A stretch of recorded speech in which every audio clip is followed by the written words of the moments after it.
CM क्या कुछ कह रहे हैं, क्या कार्यक्रम वहां पर रखा गया है? लेकिन उनके माता पिता की खुशी का एहसास आप नहीं कर सकते, वो माता पिता ही कर सकते हैं। मैं तो इतना कहूंगा कि थार की गोद में बसा जोधपुर सुंदर प्राकृतिक दृश्य प्रस्तुत करता है। शहर के चारों ओर फैले रेत के टीले, दूर दूर तक फैला मरुस्थलीय परिदृश्य इसकी एक अलग पहचान बनाता है। आप सब यहां से जाएंगे तो यहां के उम्मेद उद्यान, कायलाना झील और बाल समंद झील जैसे स्थल की हरियाली को जरूर याद करोगे। यही नहीं, आप जब यहां से जाओगे तो यहां के मिर्ची बड़े को जरूर याद करोगे।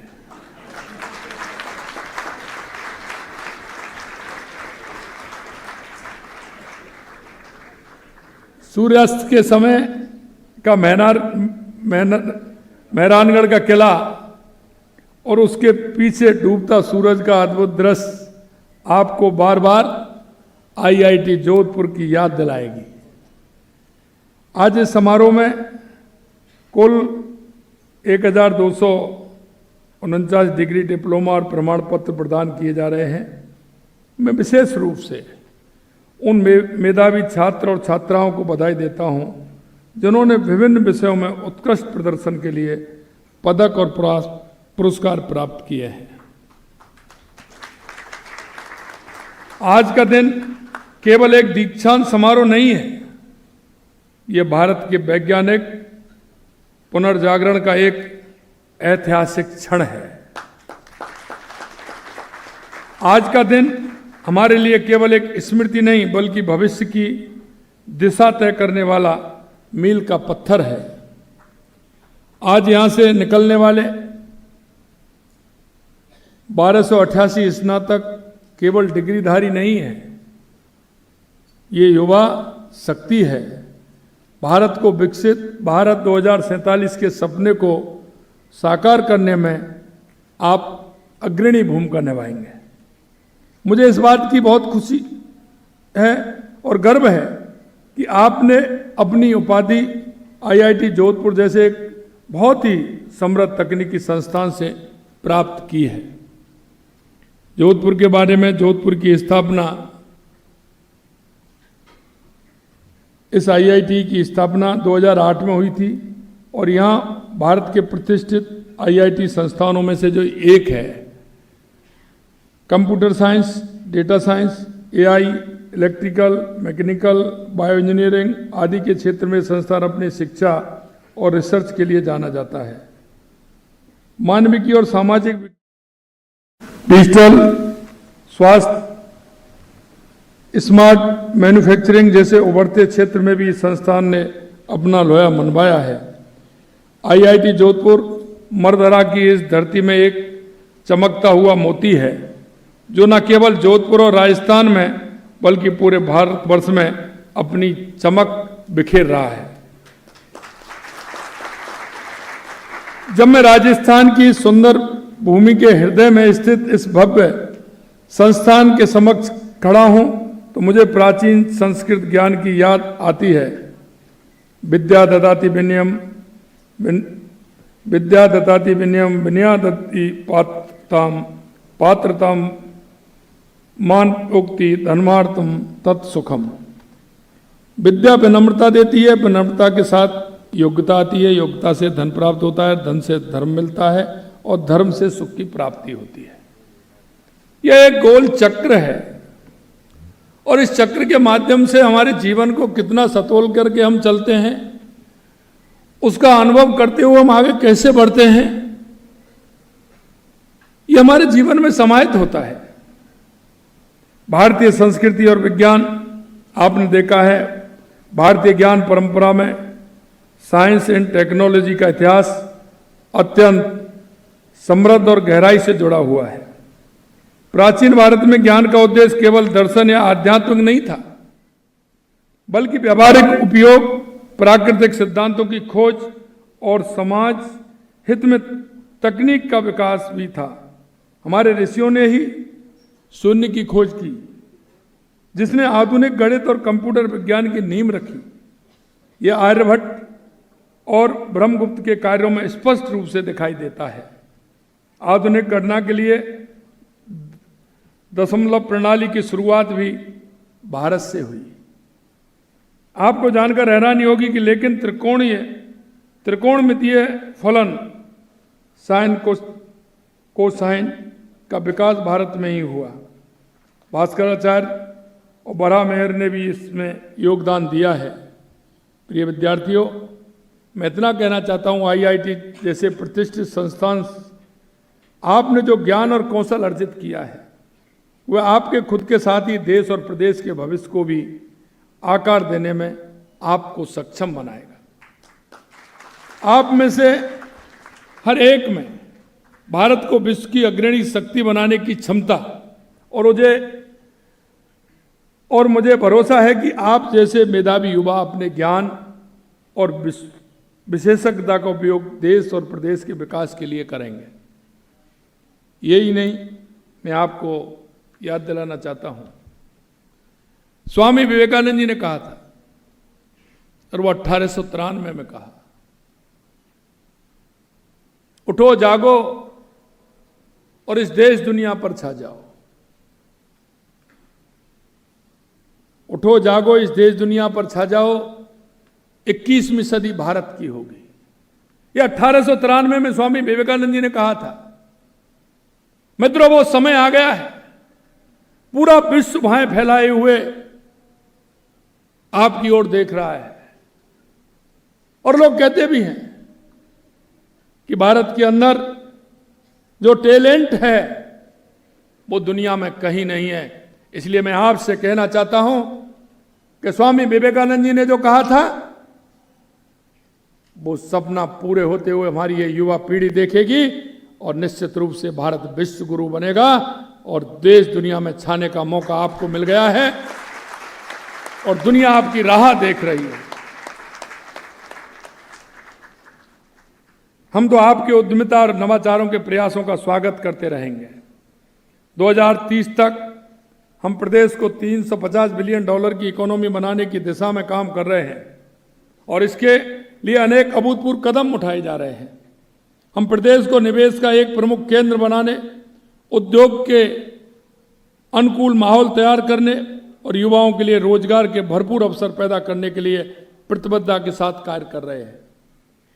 इस दिशा में प्रयास करते हुए हमने गत दिसंबर में rising Rajasthan global investment summit आयोजित कर प्रदेश में निवेश एवं रोजगार के द्वार खोलने का काम किया। समिट में 35 लाख करोड़ रुपए से अधिक के MOU प्राप्त हुए और आज मुझे खुशी है, आज मुझे इस बात की खुशी है कि हमने इसमें लगभग 4.25 लाख करोड़ के MOU धरातल पर उतारने का काम हमने किया है।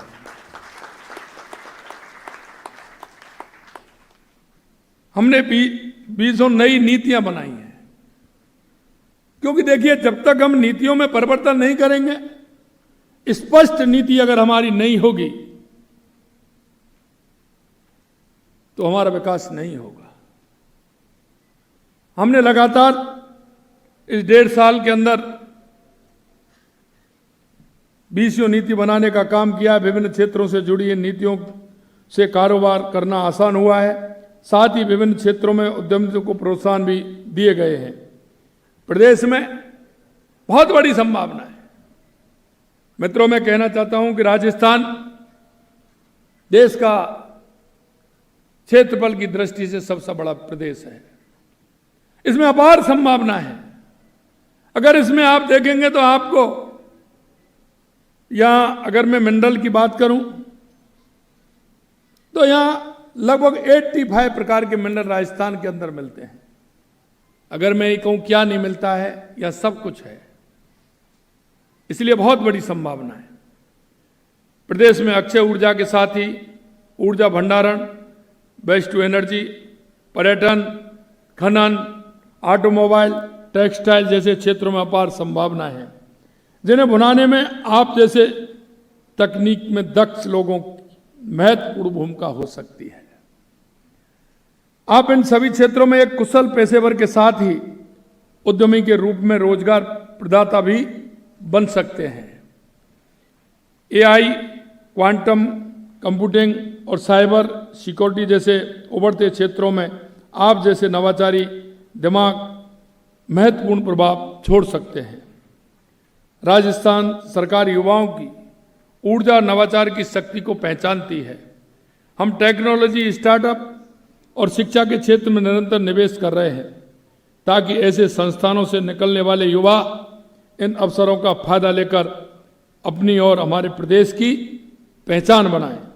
नई तकनीकी में अवसर सृजित करने के लिए अटल इनोवेशन स्टूडियो एवं एक्सीलरेटर स्थापित कर रहे हैं। एबीजीसी एक्सआर पॉलिसी के तहत हमने innovation, visual effects, gaming, extended reality जैसे क्षेत्रों में युवाओं के लिए अवसरों के नए द्वार खोलने का काम भी किया है। युवा स्टार्टअप और तकनीकी रोजगार में भी हमने कदम आगे बढ़ाए हैं। इसके लिए टेक भी कार्यक्रम शुरू किया है। हमने स्टार्टअप लॉन्चपैड स्थापित किए हैं जिससे युवाओं को नए स्टार्टअप शुरू करने और अपनी नवाचार क्षमताओं को प्रदर्शित करने का अवसर मिल रहा है। स्टार्टअप फाउंडर्स और युवाओं के कौशल संवर्धन के लिए Learn, Earn and Progress LEAP program शुरू कर रहे हैं। युवाओं को नई तकनीक में प्रशिक्षित करने के लिए राज्य में 3 सेंटर फॉर एडवांस स्किलिंग स्थापित किए जा रहे हैं। हम युवाओं का कौशल विकास कर उन्हें रोजगार लायक बनाने के लिए स्टेट स्किल पॉलिसी के तहत 2 साल में 1.5 लाख युवाओं को प्रशिक्षण देने पर काम कर रहे हैं।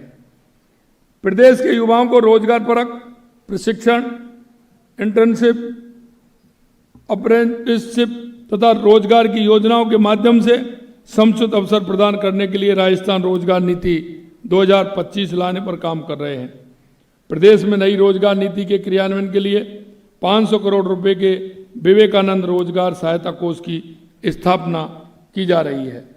प्रदेश में युवाओं के लिए रोजगार के नए अवसर सृजित करने की दिशा में भी प्रतिबद्धता के साथ कार्य कर रहे हैं।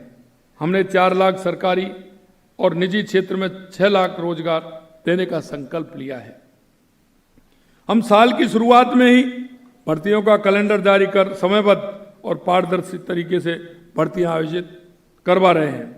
जिला मुख्यालयों पर रोजगार मेला, कैंप प्लेसमेंट का आयोजन किया जा रहा है ताकि हर क्षेत्र के युवाओं को उनकी योग्यता के अनुसार अवसर मिल सके। राजस्थान के मुख्यमंत्री के रूप में मैंने शिक्षा और प्रौद्योगिकी की परिवर्तनकारी शक्ति को देखा है। हमारा राज्य जो कभी मुख्यतः अपनी विरासत और पर्यटन के लिए जाना जाता था, अब नवकरणीय ऊर्जा, आईटी सेवाओं, उन्नत विनिर्माण के केंद्र के रूप में उभर रहा है। यह परिवर्तन आईआईटी जोधपुर जैसे संस्थानों और आप जैसे प्रतिभाशाली दिमागों के कारण ही संभव है। मैं आपसे कहना चाहता हूं कि अपनी जड़ों को कभी ना भूलें। चाहे आप दुनिया के किसी भी कोने में जाएं, राजस्थान की मिट्टी और भारत की संस्कृति आपकी शक्ति का स्रोत है। मैं आप सभी से आग्रह करता हूं कि आपने हर निर्णय में भारत प्रथम की भावना को अपनाएं। चाहे आप बेंगलुरु में स्टार्टअप बनाएं, बोस्टन में अनुसंधान करें, सिलिकॉन वैली में कंपनियों का नेतृत्व करें, कभी ना भूलें कि आप अपने साथ 140 करोड़ भारतीयों के सपने लेकर जा रहे हैं। नया ज्ञान सृजित करें जो वास्तविक समस्याओं का समाधान करें। ऐसी तकनीकें विकसित करें जो डिजिटल विभाजन को पाटें। ऐसे नवाचार करें जो स्वास्थ्य सेवा को हर गांव तक पहुंचाएं, शिक्षा को हर बच्चे के लिए उपलब्ध कराएं और समृद्धि को हर परिवार के लिए संभव बनाएं। प्रिय स्नातकों, जब आप नई यात्रा पर निकलते हैं तो याद रखें कि सफलता केवल व्यक्तिगत उपलब्धि के बारे में नहीं है। कभी कभी हम ये सोच लेते हैं कि ये सफलता हमारी व्यक्तिगत उपलब्धि है, बल्कि आपके द्वारा बनाए गए सकारात्मक प्रभाव के बारे में है।